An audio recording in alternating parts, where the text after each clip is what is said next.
Hello, this is Miss Marino.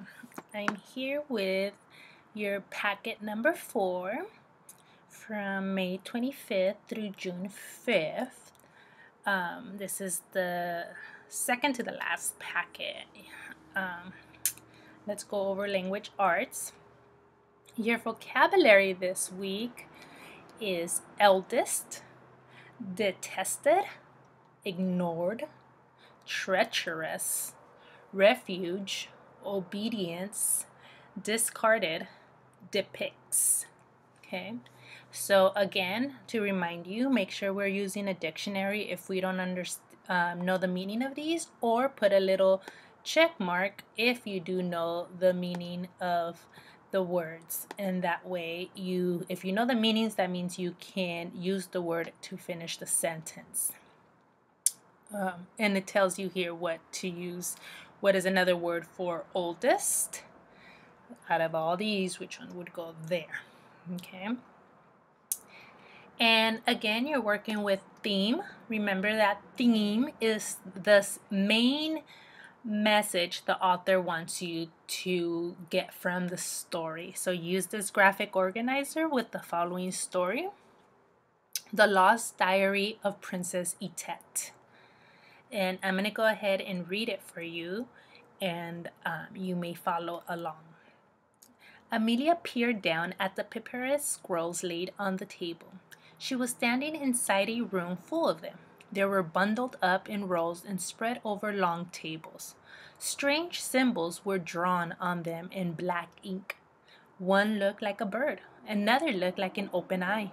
The Egyptian hieroglyphs didn't look at all like the English alphabet. She recognized the symbol Leb that meant heart.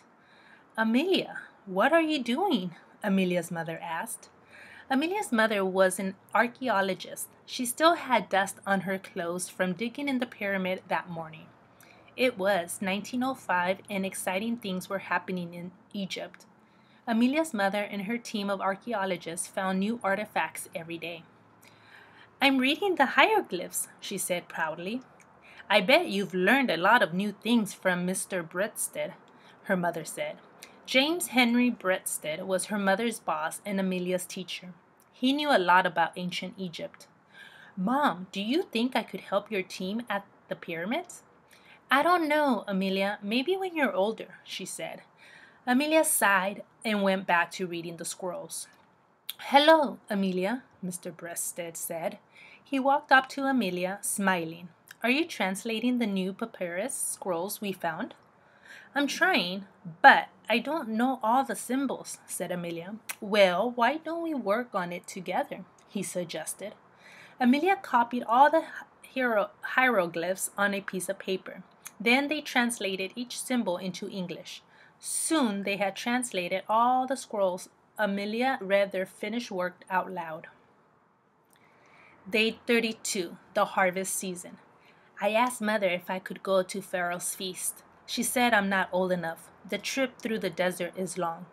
I am 9 years old. My cousins are going, and they're the same age as I am. Last year, my cousin Nefer talked about the delicious dessert for days. I wish there was a way to change Mother's mind." Day 34, the harvest season. This morning, Nefer had an idea. "Itet, you need to show your mother you can be useful at the harvest feast," she said. "I'm a good writer, but I'm not sure if that will help." Day 37, the harvest season. "I have exciting news. I wrote a poem for Pharaoh. I tried very hard to write it from my heart. Mother loved it. She wants me to read it to Pharaoh at the feast. It will be a gift from our family." Nefer was right. I just needed to show her, and just in time, too. We leave for the feast in an hour. "Wow, it's a diary," said Amelia. "Not just any diary," said Mr. Bredsted. "This is the lost diary of Princess Itet." Itet meant the Pharaoh's son at this feast. They later married. "Thank you, Amelia. I could not have done this without your help." Amelia had a sudden idea. "Mr. Bredsted, could I show these papers to my mom?" "Of course, you earned it." Amelia ran out to show her mom. "You helped translate all this?" her mom asked. "This is very good work, Amelia. Maybe you are ready to help at the pyramids." Thank you, Mom, said Amelia. And thank you too, Nefer and Etet, she thought. Good story. Now, from that story, you are going to answer these questions, okay? What does Amelia want to do in the beginning of the passage? This is a sequence question to make sure you understand the sequence. What does Amelia do to help get what she wants? This is a comprehension question. Make sure you understood the story. And what is the theme of this story? What lesson did the author want us to really grasp from this story? Okay. And then over here, you're working with your genre. And you're working with historical fiction. Now, this is something that we got incorrect last time, many of us, because it says, how do you know this text is historical fiction? Okay, remember to answer in complete sentence. I know this is a historical fiction because, and you have to look at this. What makes this a historical fiction? Okay, in order to answer this question, obviously you need to know what historical fiction is. Okay, fiction. Thank you. How is the story told? Okay, so this question is mainly what point of view? Okay, who's the narrator of this story? Okay, so answer these following questions regarding that. Here we have homophones, my favorite. So remember that homophones sound the same. This is my little ear I'm drawing.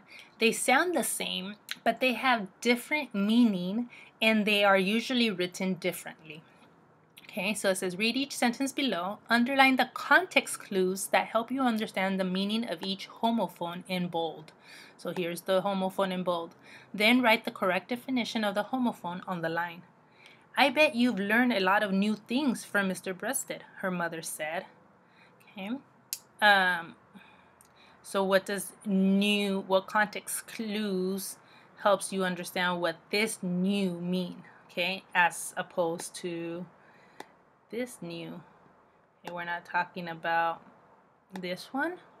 They want you to make sure you understand which one you're talking about. This one. Okay.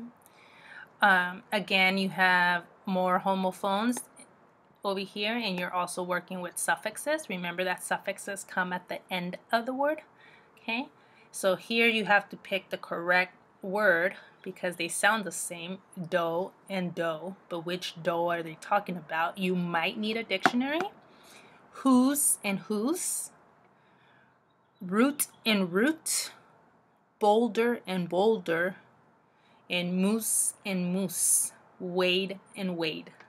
So again, they sound the same, they are spelled differently, but they do have different meanings. So make sure we use the correct one. Okay. Here, what's the base word and how does it end? Okay, you have purify, cancellation, beautify, royalty, captivity, calculation. Okay, so those are your little hints right here. Okay, and you would put the word, for example, on calculation. Calculate would be the word, your base word. And then your suffix would be the shin sound, or the word, the ending. Okay.